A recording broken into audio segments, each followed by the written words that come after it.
All right, what's going on, guys? It's GSR here. So I'm gonna show you guys like one example real quick of spacing. I'll continue this when I get more time to myself, but unfortunately that's not the case right now. So we're gonna have Sub-Zero go for his back one. Now when he does it here, he's -1 on block, so keep that in mind. If he does it right here or like right around here, he's -2, so keep that in mind. But when he spaces out his back one in the while you're stuck into the corner, even if he does it mid-screen, he becomes 0 on block. So I'm having him walk backwards for a reason, right? So we need to see what we can do here to reach this character, right? As you can clearly see, my 4-4 is not reaching, my 4-3-4-4 is not reaching, my 4-2-1 is not reaching, my 1-2-1 is not reaching, my standing 2-4-4 string is not reaching. So the thing that we need to go for is Johnny Cage's best arching normal, which happens to be his back 3-4 string. So Sub-Zero, since he knows that I can do something like this, he has quite a few options to stop me, but I'm just going to show you guys one of the options real quick, right? So this is a way that Johnny Cage can actually stop Sub-Zero, and then, you know, obviously Johnny Cage can fuck his shit up and, you know, call it a day and push himself out of the corner, right? So that's one of the ways that he can do this, right? Another thing is to keep in mind is that Sub-Zero's just not going to let him walk out the corner as well, right? This is another thing you can do if you predict he's going to walk backwards, because you're gaining space while you're stuck into the corner. But the problem with you walking forwards is, what are you not doing? Exactly, you're not blocking, which means what? You can get your shit folded, right?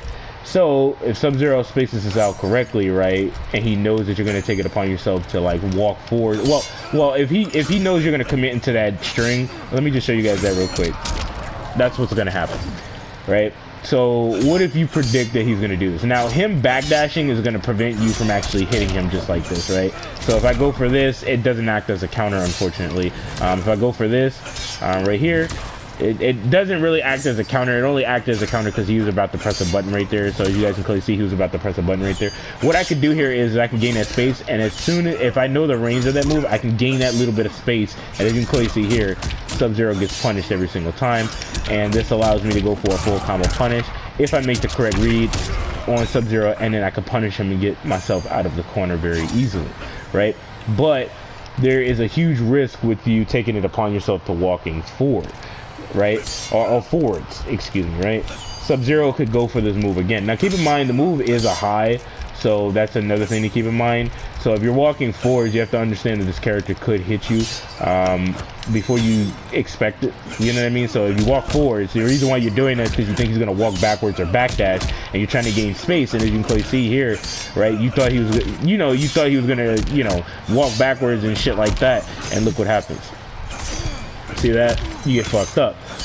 So this causes a problem. But if you know he's gonna do that, right, you can go for your 4-2, right? Because it starts up a lot faster than, Sub-Zero's back 3, which starts up at 13 frames. My 4-2 is 11 frames, so I'm 2 frames faster than he is, right? Now you can test out your other options. As you can clearly see here, that whiff, so he can get a punish on me very easily, and he's hitting my button as well, because my hurt box and shit. So there's that. But my 4-2-1, if I know he's gonna do his back 3, I can immediately take advantage of that particular situation and call it a day.